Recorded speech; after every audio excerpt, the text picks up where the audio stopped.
శివయ్య మెచ్చిన సేవ. అనగనగా ఒక పచ్చని అడవి. ఆ అడవిలో చిట్టి అనే కుందేలు, బాలు అనే ఏనుగుపిల్ల ప్రాణ స్నేహితులు. ఆ రోజు మహాశివరాత్రి. అడవిలోని జంతువులన్నీ కొండమీద ఉన్న శివాలయానికి వెళ్లడానికి సిద్ధమవుతున్నాయి. చిట్టి, బాలు కూడా శివయ్యను దర్శించుకోవాలని ఎంతో ఉత్సాహంగా ఉన్నారు. చిట్టి తెల్లవారుజామునే లేచి శివయ్య కోసం అడవిలో తిరిగి బిల్వపత్రాలను సేకరించింది. బాలూ, చూడు, నేను శివయ్య కోసం ఎన్ని బిల్వపత్రాలు తెచ్చానో అంది చిట్టి. బాలు తన తుండంతో ఒక వెండి పాత్రలో పవిత్రమైన నదీజలాన్ని నింపుకున్నాడు. నేను ఈ నీటితో స్వామికి అభిషేకం చేస్తాను చిట్టి, అన్నాడు బాలు. ఇద్దరూ కలిసి కొండదారిలో ప్రయాణం మొదలుపెట్టారు. దారి పొడవునా పక్షుల కిలకిల రావాలు, భక్తుల ఓం నమఃశివాయ మంత్రాలు వినిపిస్తున్నాయి. ఎండ మెల్లమెల్లగా పెరుగుతోంది. చిట్టి వేగంగా పరిగెడుతుంటే బాలు నెమ్మదిగా, భారంగా అడుగులు వేస్తూ సాగుతున్నాడు.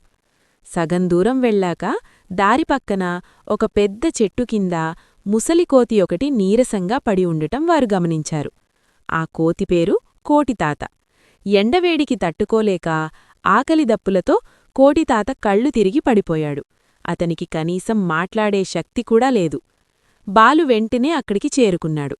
చిట్టి, చూడు, కోటితాత ఎంత ఇబ్బంది పడుతున్నాడో, మనమితనికి సాయం చెయ్యాలి, అన్నాడు బాలు.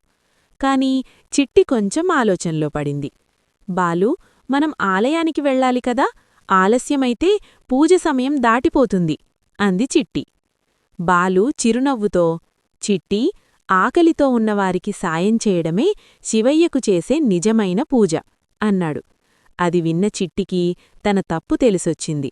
వెంటనే తను తెచ్చిన బుట్టలో ఉన్న పండ్లను కోటితాతకు తినిపించింది. కోటితాత మెల్లగా కళ్ళు తెరిచాడు.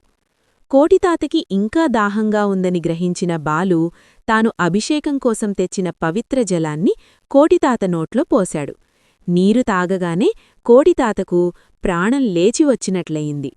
చాలా కృతజ్ఞతలు పిల్లలు, మీరు సమయానికి రాకపోతే నేను ఏమైపోయేవాడినో, అన్నాడు కోటితాత. కోటితాత కూడా శివయ్యను దర్శించుకోవాలనుకున్నాడు. కాని అతను నడవలేకపోయాడు. అప్పుడు బాలు, తాతా, నువ్వు నా వీపుమీద కూర్చో, నేను నిన్ను గుడికి తీసుకెళ్తాను, అన్నాడు. చిట్టి సంతోషంగా చప్పట్లు కొట్టింది. ముగ్గురూ కలిసి మళ్లీ ప్రయాణం మొదలుపెట్టారు. వారు ఆలయానికి చేరుకునేసరికి సాయంత్రమయింది. ఆలయంలో దీపాలు వెలుగుతున్నాయి. వారు ఆలస్యంగా వచ్చామని బాధపడుతుండగా అక్కడే ఉన్న ఒక ముసలి పూజారి వారిని చూసి నవ్వారు. పిల్లలు, మీరు దారిలో చేసిన సాయం గురించి నాకు తెలిసింది. శివయ్యకు మీరు చేసిన ఈ సేవ అన్ని పూజలకన్నా గొప్పది, అన్నాడు. చిట్టి, బాలు ఎంతో సంతోషంగా శివయ్యను దర్శించుకున్నారు. తమ దగ్గర ఉన్న కొద్దిపాటి పండ్లు, నీటిని కోటితాతకు ఇవ్వడం వల్ల శివయ్యకు కోపం రాలేదని, పైగా ఆయన మెచ్చుకున్నారని వారు గ్రహించారు. పరోపకారమే అసలైన భక్తి అని తెలుసుకున్న ఆ స్నేహితులిద్దరూ ఆనందంగా ఇంటికి తిరుగు ప్రయాణమయ్యారు.